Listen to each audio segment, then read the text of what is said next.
2026年屬蛇嘅朋友，今年你哋冇合沖太歲嘅大風浪，整體嘅運程係平穩，淨係咧專注發展、積累實力嘅好機會。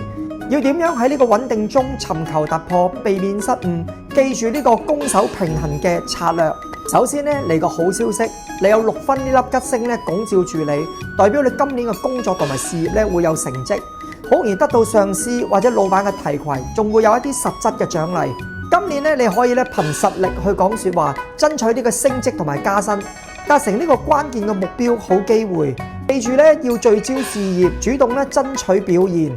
不過咧有2粒空星，你真係要細心咁應對。第一咧就病符啦，代表你今年嘅健康咧稍微弱咗少少，好容易有啲小病小痛，特別咧要注意咧休息同埋飲食。嗱，唔好輕視身體發出嘅小信號。第二咧就係的煞啦。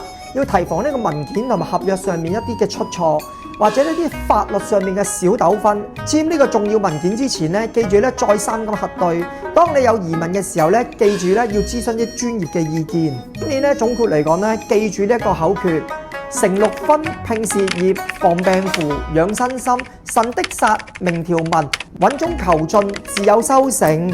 想了解更多點樣催旺呢個事業運，避開一啲文書嘅麻煩，記得分享同埋留言。